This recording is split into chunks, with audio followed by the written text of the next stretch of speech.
Hey, what's going on? Today I'm at the Moorestown Mall in Moorestown, New Jersey. This is one of those malls where it's hard to say for sure whether it's dead or not. Personally, I'm leaning toward no, it's not dead yet, but it is clearly struggling. This was filmed the day after Christmas around 12:30 p.m.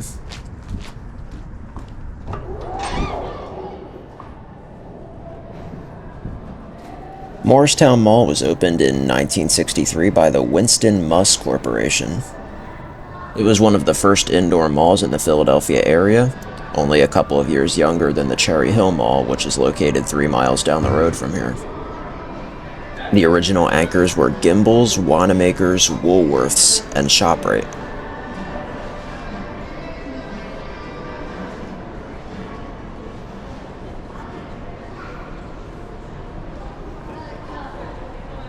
Because this was filmed the day after Christmas, the decorations were still up, but they were taking them down as I was walking through the mall.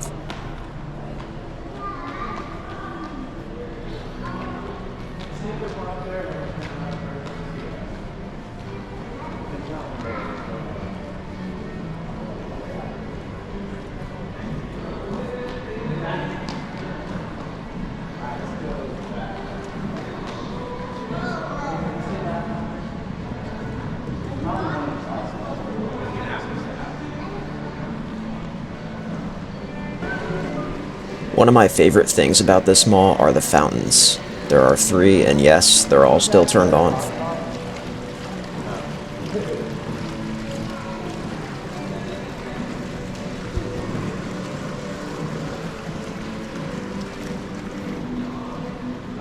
Boscov's is the only traditional anchor store left in the mall.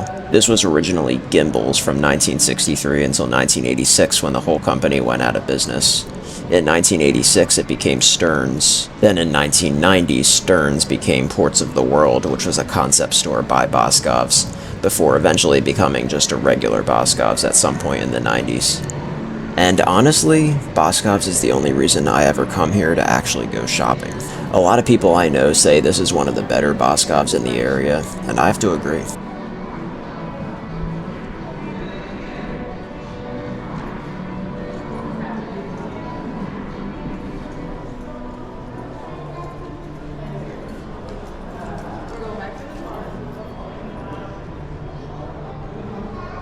Moorestown Mall underwent its first renovation in 1986.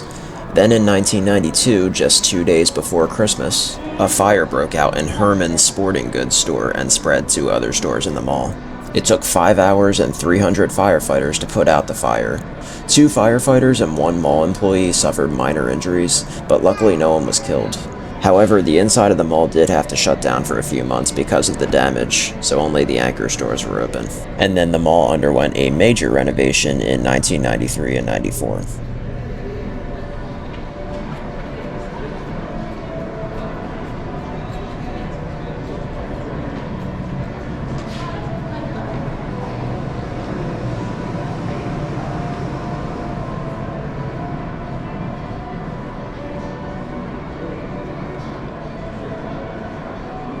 In 1997, the Rouse Company purchased Moorestown Mall in an attempt to protect their Cherry Hill Mall, which is located just 3 miles away or a 10-minute drive down the road from here. The Rouse Company wanted to revitalize the mall and expand it.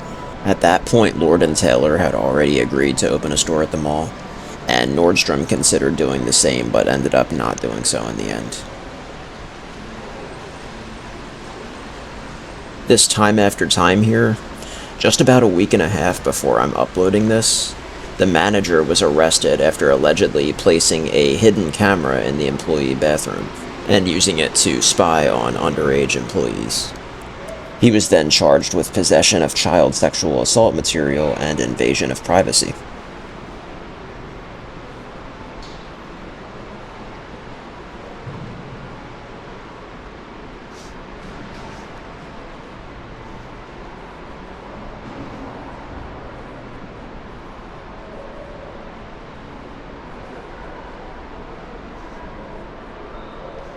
This is the old Sears, which joined the mall in 1971 as a new construction, relocating from their standalone store in Camden. Sears was here until 2020. Then in 2023, it became a Cooper healthcare facility, which is definitely an interesting way to use a former anchor store. That's actually what was supposed to happen to the Sears at Neshaminy Mall, but so far it's never happened, and I don't think it ever will. But it is interesting to see non-traditional mall businesses move in.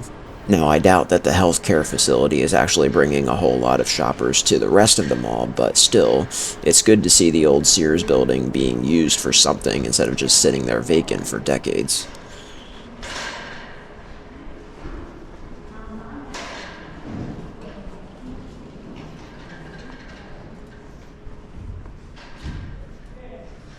I like this little area. Too bad it's tucked away back here.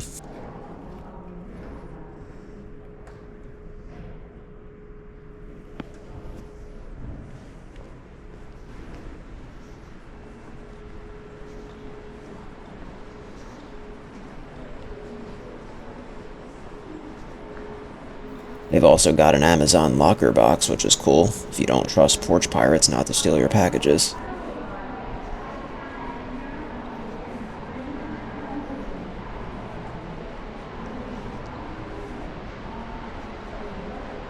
Planet Fitness straight ahead is not accessible from the mall, but there are windows so that you can look inside and watch people exercise, which is kinda weird. That space used to be Eastern Mountain Sports, which opened in 2008 and closed in 2016. Planet Fitness then opened in 2020. Here's a picture that was taken from about this spot back in the 60s or 70s, and you can see Woolworth straight ahead, as well as the mall's original movie theater to the left of it. Woolworths closed in 1997 and later became Hollister, as you can see over there. Hollister's been closed for a few years now.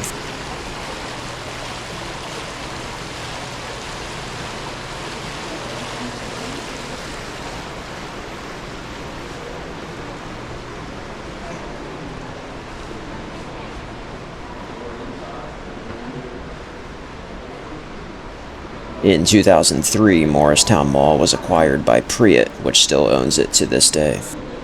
Now, Moorestown is a dry town, which means that alcohol can't be sold or served in the township. However, in 2011, voters approved a referendum that granted the mall 4 liquor licenses, as an exception to the dry town laws. This paved the way for 5 new restaurants to open up inside the mall and serve alcohol as a way to increase revenue. And then earlier in 2024, a Buy Right liquor store opened up in the former Sears Auto Center out in the parking lot.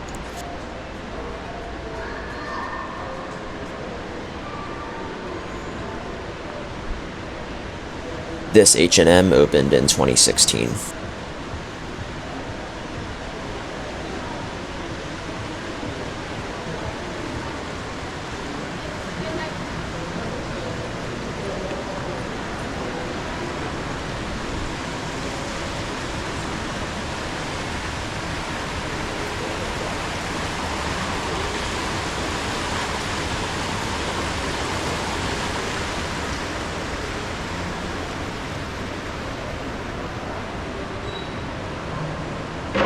As of 2019, Moorestown Mall had a non-anchor vacancy rate of 17.6%. But based on the eye test, it seems higher than that now. I saw quite a few vacancies while I was walking around the mall, and there were also some stores that still had their signs up, but were closed. So I'm not sure if those were permanently closed, or if they just weren't open when I was here. But I'm not sure why they wouldn't be open at this point. It was 12:30 p.m.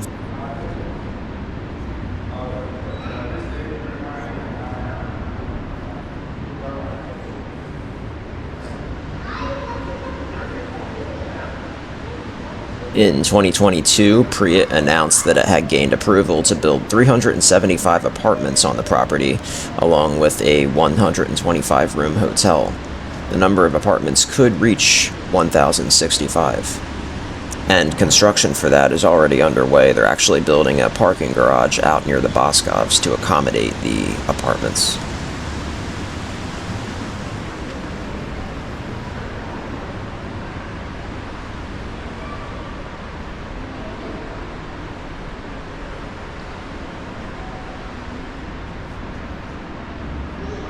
Up here, where HomeSense is where Wanamaker's originally was from 1963 until 1995 when it became Hex.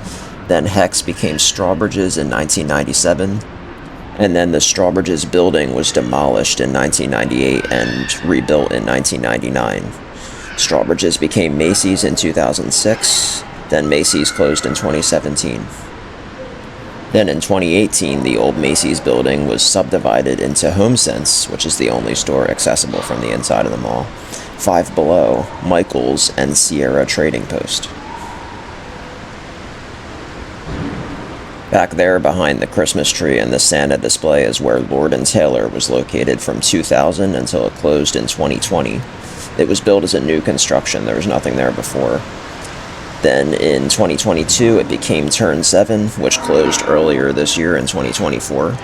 And currently, there's a proposal to turn the building into an entertainment center called Parky's, which would include axe throwing, a bar, arcade games, a multi-level go-kart track, a rooftop music venue, and more.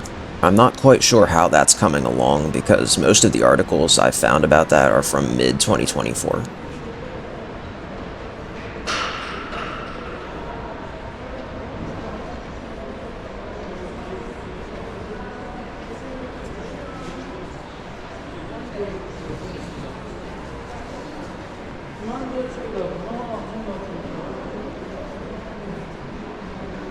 Like I said, I wouldn't exactly call this a dead mall yet, but it's definitely not looking too good.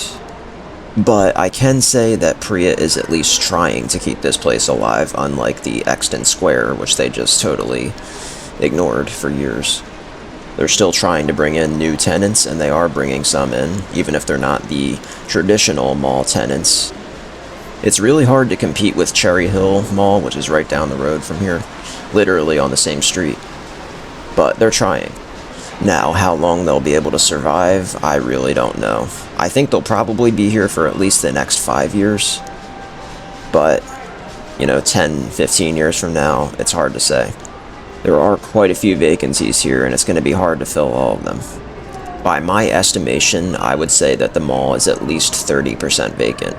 That could be wrong, but that's just kind of what it looked like to me based on the eye test.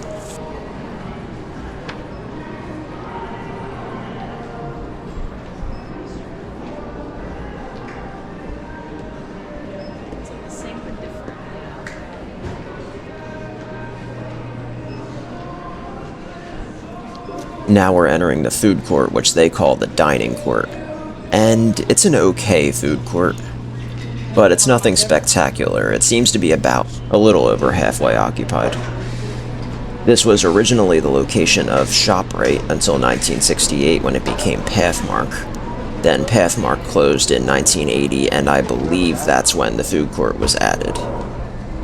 Back in the day, it was not uncommon to see grocery stores in malls, and honestly, I think that malls would be doing a lot better if we saw that again. The food court was renovated in 2014 and 2015, with many of the eateries that were here at the time leaving, and unfortunately, they also removed this awesome fountain. On the right is the Regal movie theater, which opened in 2013, replacing the mall's older movie theater, which had been here since the 60s. It's a 12-screen theater compared to the 7 screens that the old theater was. And it's what Regal calls the RPX, Regal Premium Experience. I'm not a big movie person, but I was there once back in 2017, and it was a pretty nice theater. They had reclining seats, and you buy your tickets on a kiosk and get to pick your own seats, which is probably pretty common nowadays, but it was new to me at the time. That Yard House was the first one in the Philly area.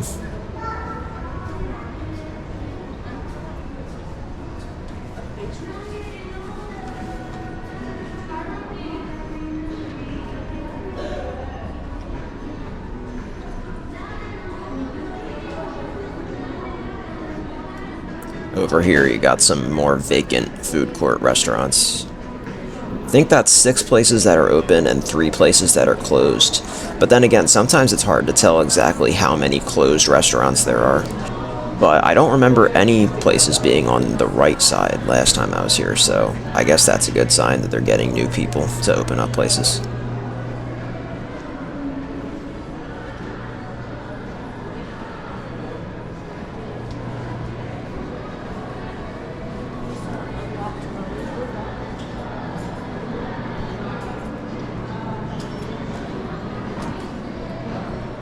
I'm not sure if that FYE is closing. There's a bunch of signs saying that everything must go, but there's no signs that specifically say it's closing. So I'm not sure what's going on there. That's one of the few FYEs left in this area with the old logo.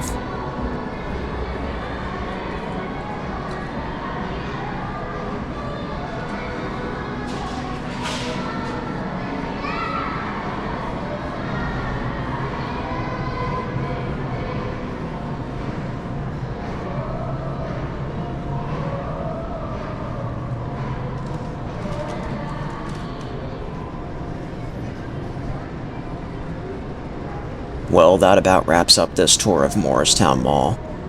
Like I said, I still don't think it's a dead mall, but it's definitely well on its way to getting there.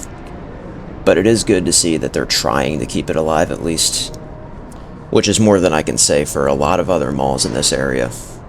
Anyway, thanks for watching the video, and I'll see you again soon.